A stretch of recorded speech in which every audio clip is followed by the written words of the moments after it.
The darkness we deny, soundscape, low strings and thunder. Slow heartbeat fades in.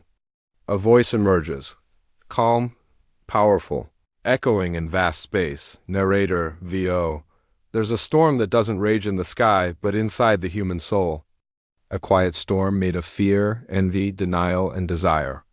We see it on our screens. We feel it in our politics. We live it in our loneliness.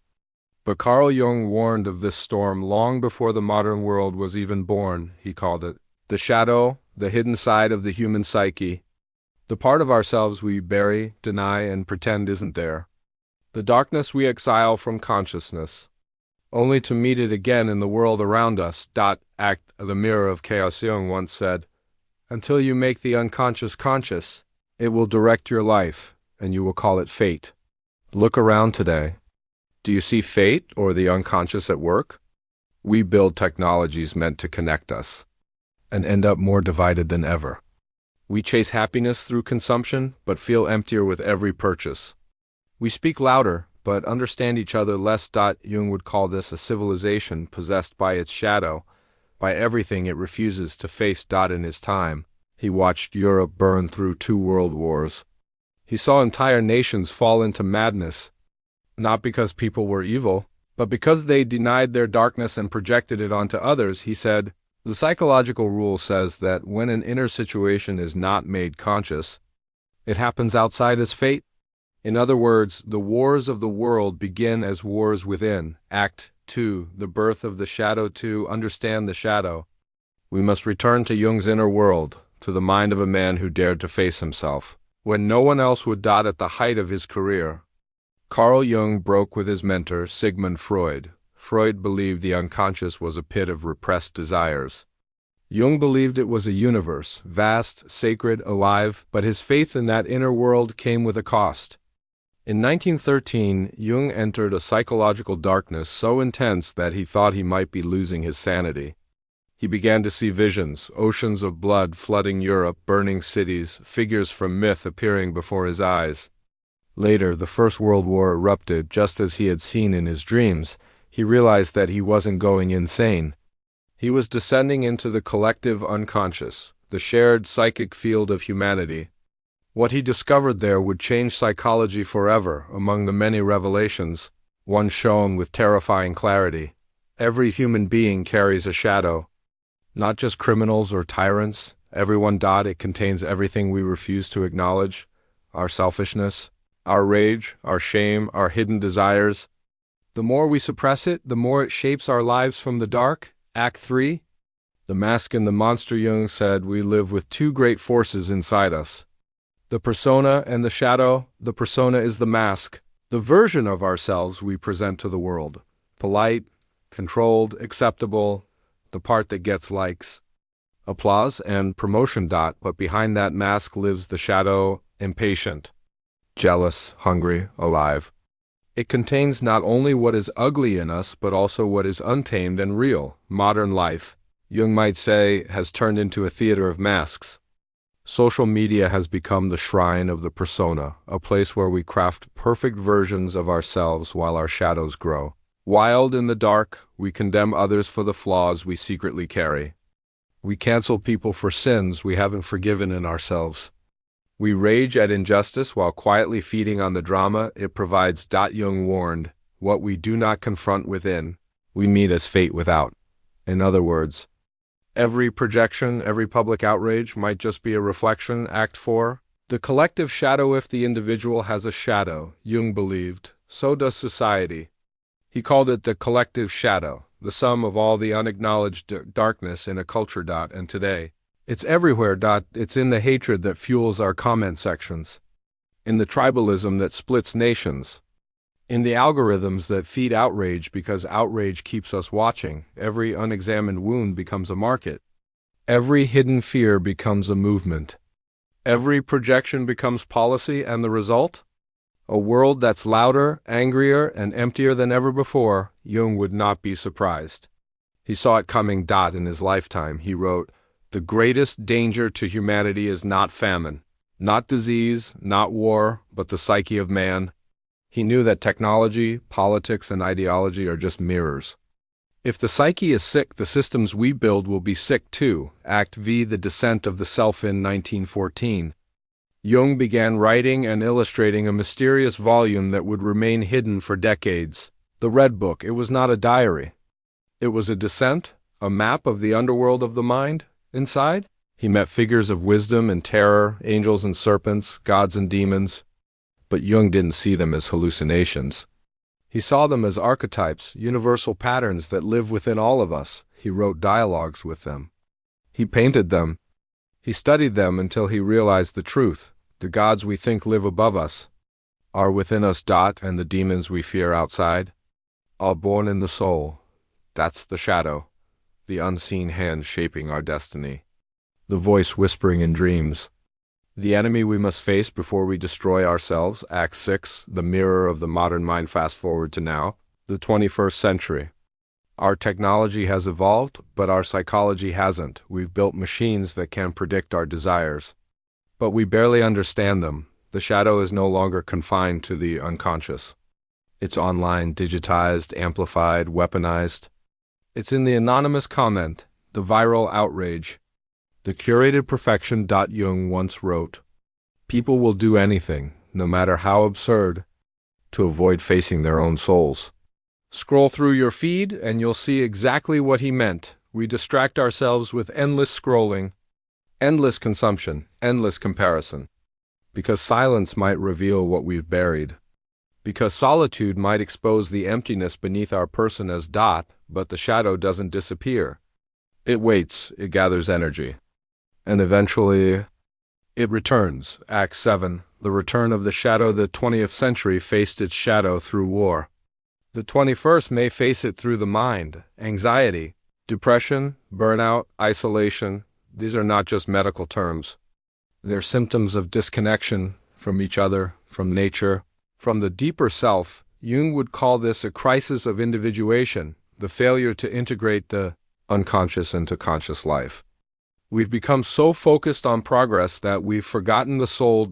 In his later years, Jung warned that if humanity failed to reconcile with its shadow, it would suffer a kind of psychological collapse, a fragmentation of meaning. He wrote, "The world hangs by a thin thread, and that thread is the psyche of man.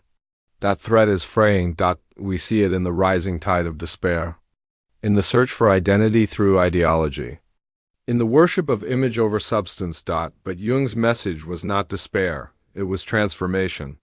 He believed that facing the shadow was not the end of civilization, it was the beginning of consciousness. Act 8, facing the darkness in every myth. Jung said the hero must descend before he can rise. He must enter the underworld, confront the dragon, face his own reflection. The shadow is that dragon. It's not here to destroy us, it's here to awaken us. When we face the shadow, we stop being victims of it. We reclaim our power, our creativity, our humanity. That is why Jung's work matters more today than ever. Because a world obsessed with light, with positivity, with perfection, with image, cannot heal until it honors the dark. The shadow is not evil. It is the unintegrated good, the parts of ourselves waiting to be seen, forgiven, and transformed.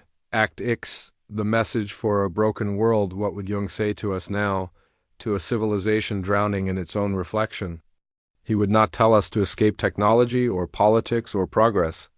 He would tell us to remember the soul, to listen to the dreams that frighten us, to make the unconscious conscious. He would remind us that the monsters of the world are mirrors, and that every time we hate, we are hating a part of ourselves. He would say, who looks outside dreams, who looks inside awakens. Maybe the world doesn't need more information. Maybe it needs more reflection, because until we face the shadow within, number revolution, no policy, no innovation will save us. Soundscape, music swells, distant choir, echoing heartbeat fades to silence. Narrator, VO. The shadow isn't something to escape. It's something to embrace. Because only by walking through the darkness can we remember what light truly means. The mirror of the soul. How the shadow shapes civilization. Approx.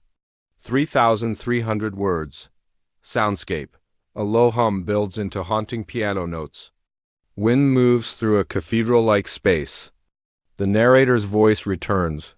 Deep, calm, deliberate narrator VO. When Carl Jung spoke of the shadow, he wasn't talking about evil alone. He was talking about wholeness, the totality of what it means to be human. Because to deny the darkness is to deny half of the soul.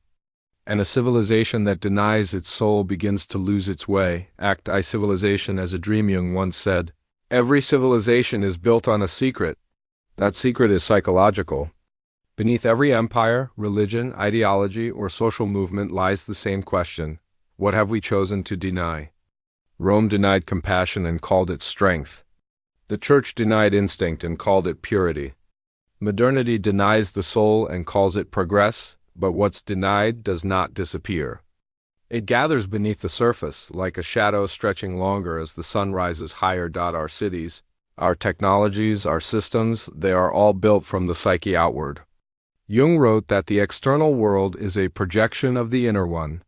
When we build without reflection, the darkness within becomes architecture, politics, and ideology. The modern world, Jung might say, is a dream we've mistaken for reality, a dream built by a mind that has forgotten itself. Act 2. The age of the mask of the persona, the social mask, has become the crown of our time. In ancient myths, masks were sacred. They allowed the actor to embody gods and spirits, but in the modern age we've become trapped inside our masks. We no longer wear them to connect with divinity, we wear them to hide our humanity. Every advertisement tells us who to be. Every algorithm learns what we desire and reflects it back, exaggerated. We have become consumers of our own illusions. Jung called this identification with the persona, a state where the individual mistakes the mask for the self. He warned, the more you identify with your persona, the more you are possessed by the shadow, because the shadow feeds on pretense. Every time we pretend to be what we are not, it grows stronger in the dark, and in a world where authenticity is rare, the shadow thrives. Act 3. The religion of the ego. Jung once described modern society as spiritually homeless. He saw that as traditional religions faded. People didn't become less religious, they just replaced their gods. Some began to worship money. Others worshipped power, fame, ideology, or technology. The object of worship changed. The psychological function remained the same. Humans cannot live without meaning. When meaning collapses, the shadow fills the void. We see it today in the cult of the self, the endless chase for validation, recognition, and influence. We mistake visibility for worth. We equate success with divinity, but Jung warned that the ego, left unchecked, becomes its own god, and when the ego becomes God, chaos follows. He said, the gods have become diseases. The ancient deities of passion, ambition, and pride have not vanished, they've gone inward. Now they live as psychological forces within us, and if left unrecognized, they possess us. Act 4. The shadow of progress. Jung was not against progress, he was against unconscious progress. He believed that humanity's outer advancements mean nothing if our inner life remains primitive. He wrote during the rise of the atomic age, when science could split the atom but not the human psyche. He saw that man's intellect had outpaced his wisdom, that our inventions were expanding faster than our understanding of ourselves. He said, we have conquered outer space but not inner space. That statement is truer now than ever. We've mapped the human genome but lost sight of the human spirit. We've built digital heavens and virtual gods. Yet the inner void grows wider. Technology has become our new mythology, a realm of infinite possibility, but also infinite projection. Every device is a mirror, every post a fragment of the collective dream, and the shadow travels through the wires, disguised as information. Craving attention, activity, the collective possession. Jung lived through the rise of totalitarian movements, when nations fell under the spell of collective emotion. He saw how easily crowds could be possessed by archetypes, ancient patterns of fear, heroism, and vengeance. He wrote, the bigger the crowd, the more negligible the individual. When individuality dissolves, the shadow of the group takes over. It speaks in slogans. It marshes in certainty. It destroys what it cannot integrate. Sound familiar? Our modern world is no longer ruled by kings, it is ruled by collective moods. By the algorithmic echo of mass emotion, every ideology believes it has found the truth. Every tribe believes it fights for the good, but Jung warned that when good and evil become externalized, when we see all virtue in us and all darkness in them, we have fallen completely under the spell of the shadow. Act 6. The archetypes awaken deep in the collective unconscious. Jung discovered patterns older than history. He called them archetypes, the universal symbols that shape our myths, dreams, and destinies: the hero, the mother, the trickster, the wise old man, the shadow. These are not just ideas, they are living energies within the psyche. When repressed or ignored, they manifest in strange ways. In culture, politics, art, and personal life, the shadow archetype, Jung said, always appears when humanity reaches the height of its pride. When we begin to believe we have mastered everything, the shadow returns to remind us of what we've forgotten. Look around. AI that mimics thought. Corporations that mirror gods. Media that manufactures myths. A culture that worships the image of perfection while drowning in self-loathing. The archetypes are awake again. And they're asking for recognition. Act 7, the fall of the image. Jung believed that symbols are bridges between the conscious and the unconscious. When a symbol is alive, it unites the psyche. But when symbols lose meaning, the psyche splits. Our ancestors saw the cross, the lotus, the circle, and felt the sacred. Today we see logos, brands, and hashtags. The symbol has become commercial. Meaning has become marketing. Jung foresaw this. He said that when society loses living symbols, people will begin to unconsciously create new ones, often in destructive forms. Celebrity becomes the new divinity. Conspiracy becomes the new mythology. Outrage becomes the new ritual. These are the birth pangs of a civilization that has forgotten how to dream consciously. Act 8. The psychology of division. The 20th century was marked by physical wars. The 21st is marked by psychological ones. The battlefield is no longer land, it's attention. The weapon is not a bomb, it's emotion. Jung understood this better than anyone. He said that psychic energy, if not integrated, seeks release through projection. And so we project. We project our guilt, our shame, our weakness, our fear onto nations, movements, strangers online. The more unconscious we are, the more violent the projection. He wrote, "Everything that irritates us about others can lead us to an understanding of ourselves." But few are willing to make that journey. It's easier to hate than to introspect. Easier to destroy than to integrate. That is the tragedy of our time, a humanity more connected than ever, yet more divided than ever before. Act 9, the forgotten path. Jung didn't want people to escape the world. He wanted them to wake up to it. He believed that every crisis, no matter how dark, contains the seed of renewal. He called the process individuation, the journey of becoming whole. It begins with facing the shadow, then integrating it into consciousness, so that the personality becomes balanced, rooted in truth. Not illusion. Individuation isn't selfish, it's the opposite.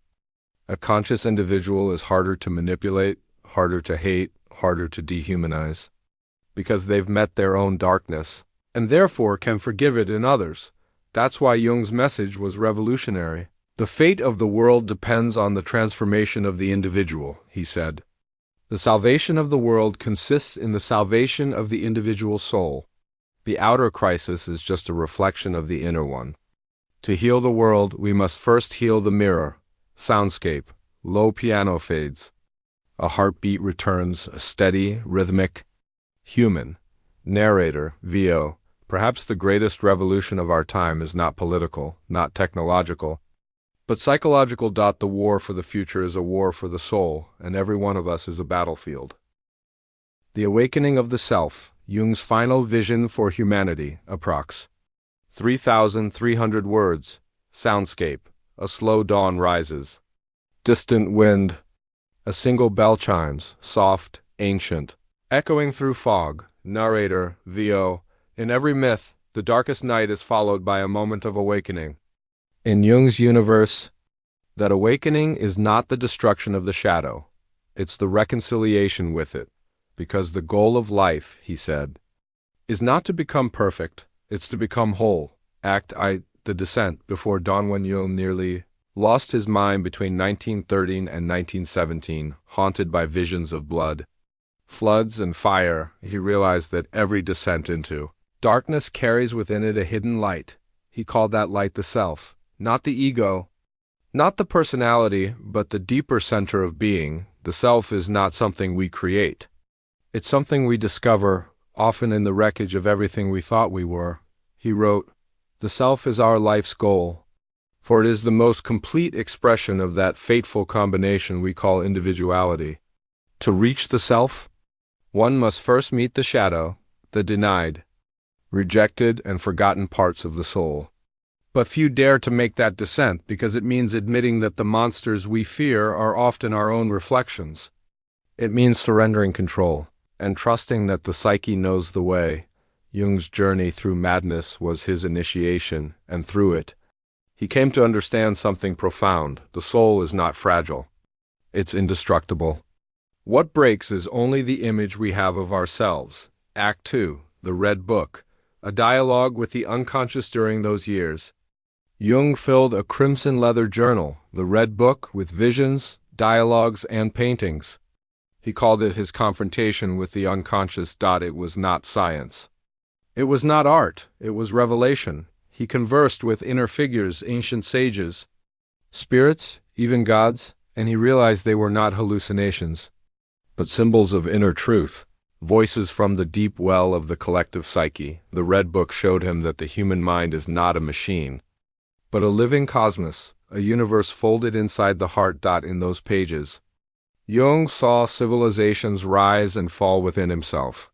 He met death and love, madness and divinity, and when he returned to the world, he understood that every human being carries that same infinity inside. He said, "Who looks outside, dreams. Who looks inside, awakens." Act 3, The World as Projection. After his descent, Jung looked at the world differently.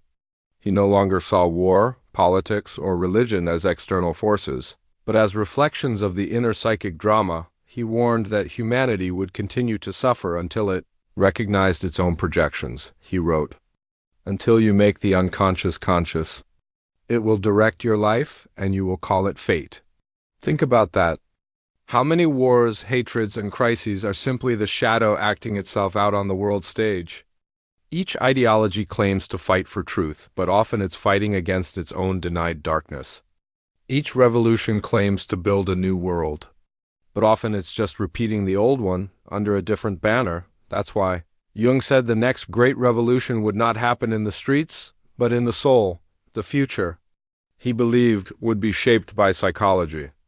Because without inner change, every outer system eventually collapses. Act 4, The Encounter with the Self. The moment of encounter with the self is the moment when illusion dies. It can come as a dream, a crisis, a loss, something that cracks the shell of the ego and forces the soul to face its own depths. It feels like death, because in a way it is. The death of the old identity, but out of that death comes transformation. Jung called it the transcendent function, the moment when opposites unite, light and dark, good and evil, masculine and feminine, conscious and unconscious. It's the alchemical marriage of the psyche, the creation of a new, balanced whole. He said, "One does not become enlightened by imagining figures of light, but by making the darkness conscious." This is the essence of Jung's message. You cannot save the world until you've met the world within yourself. Act V. Dreams as the language of the soul. Jung called dreams the royal road to the unconscious. Where Freud saw wish fulfillment, Jung saw wisdom. To him, dreams were not random. They were communications from the self. They were mythic, symbolic, and intelligent. In dreams, he said, the soul tries to restore balance.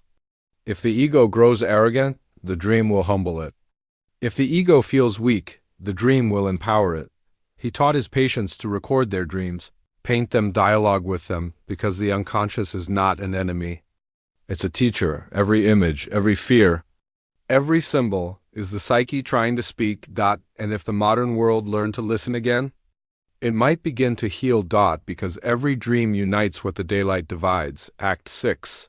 the individual and the collective. As Jung grew older, he saw humanity heading toward another abyss. The rise of nationalism, the arms race, the worship of technology. It all pointed to one thing: collective possession. He said, "The world hangs by a thin thread, and that thread is the human psyche." He meant that the survival of civilization depends on the maturity of the individual. It's not enough to change governments or laws. If people remain unconscious, the same patterns will repeat. Jung's solution wasn't revolution, it was evolution. Inner evolution. He believed that every person who integrates their shadow reduces the world's collective darkness by one fraction. That's how the world changes. Not through force, but through awareness. Act 7, the fire and the lighting. His final years, Jung lived quietly by the lake at Kusnacht.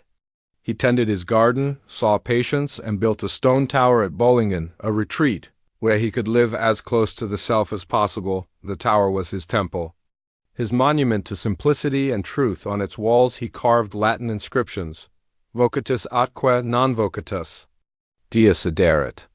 Called or uncalled, God will be present. He had come to understand that divinity was not somewhere above, but within, hidden in the depths of the human psyche. He saw the self as the modern form of God, the inner image of wholeness that every religion once sought outside. When asked near the end of his life if he believed in God, Jung smiled and said, "I do not need to believe.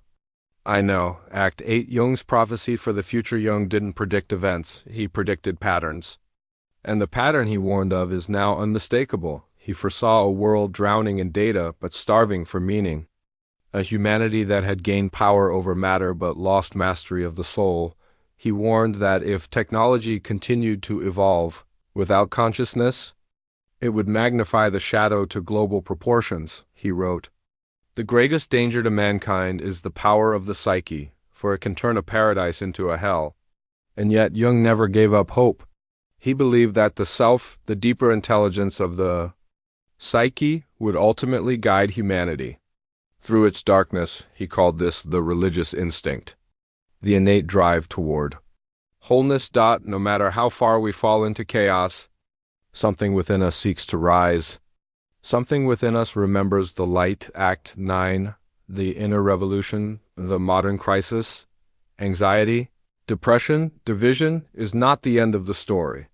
It is the beginning of awakening. Every breakdown, Jung said, is a breakthrough waiting to happen. He believed we are living through a great psychological initiation, the transition from unconscious humanity to a species aware of its inner life. That's why his message still burns like prophecy today. The only way out is in. We must learn again to listen to our dreams, to our fears, to the whispers of the soul. We must learn to dialogue with the unconscious, to treat it not as a monster but as a guide, because beneath the noise, beneath the chaos, beneath the algorithm and the mask, there is something eternal, watching, waiting, remembering. That is the self-act X, the eternal return.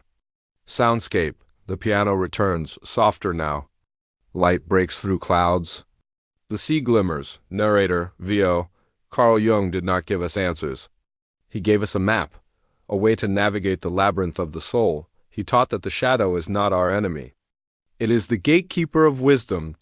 He showed us that every dream is a message, every fear is a teacher, every conflict is a mirror, and that humanity, for all its brilliance and blindness, is still on the journey of becoming conscious. He once wrote, "The world will ask you who you are, and if you do not know, the world will tell you." Maybe that's what's happening now. Maybe the world's crisis is the soul's question, echoing louder than ever. Who are you?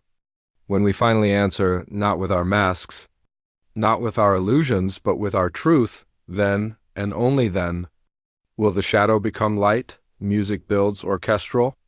Hopeful, narrator, VO, in the end. Jung's message was never about psychology.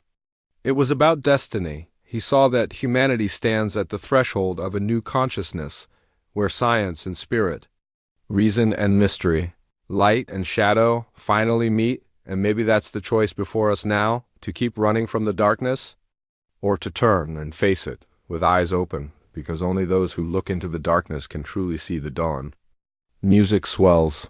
Final line, whispered, narrator, VO, the shadow is not the end of the story. It's the beginning of the self.